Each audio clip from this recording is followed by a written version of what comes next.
guys welcome मेरो new day new ब्लगमा सट्ट लगाएर आज चाहिँ थुप्रो पछि अब बल खेल्न जाँदैछु म चाहिँ हैन म हिँड्दैछु बाटोमा चाहिँ त्यस्तै 10 बजिरहेको छ आज यसरी भाडे सारे छरे केटाहरूले कल गरिरहेको थियो अनि हिँड्ने घाँस काट्दै सेला झारेर जति हिँड्ने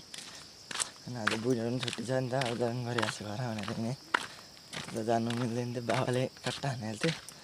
त्यही भएर चाहिँ म अहिले घाँस सेला झारे गरेँ अनि बुनियाँको पनि छ त्यो जानु थुप्रै काटिहाल्छ नि इन्डियाले अन्त अहिले यहाँ बुट सुट छ झोलामा चाहिँ होइन कपाल सपाल चट्ट बाँध्नु गरियो यस्तै हो गाइस बाटो चाहिँ अब होइन हाम्रो नेताहरूले राम्रो काम गर्नुभएको छ होइन ठिक छ अब घर अब हाम्रो त अब मेरो त घर हेरिसाध्यै छैन गाइस होइन अब मेरो घर किन हेरिसाध्यै छैन भन्दाखेरि अब घरबाट त्यहाँनिर सानो चिज एउटा यस्तो फाल्यो भने रोडमै पुग्छ क्या छैन बारी नै घरमा त्यो घरभन्दा मुनि त्यति छ बाँकी त्यति हो सबै उडाइदिइहालेँ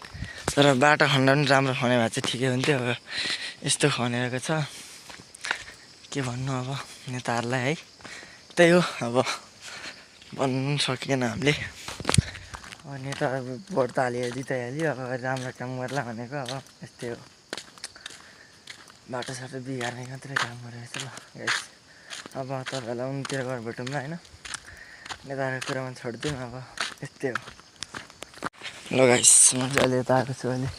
तिर आइपुग्यो हेर्नुहोस् बाटो नेताले के राम्रै काम गरे हुनुहुन्छ नि यसलाई ल बाटोको हालत त्यही ल तपाईँहरूले नेताको बारेमा एउटा मिठो कमेन्ट चाहिँ हाल्नु है त है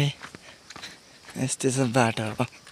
यसलाई के भन्छ बाटै त भनिन्छ होला नि कि खोला भनिन्छ यसलाई मलाई पनि त्यस्तो राम्रो थाहा छैन त्यस्तो राम्रो त मलाई पनि थाहा भएन अब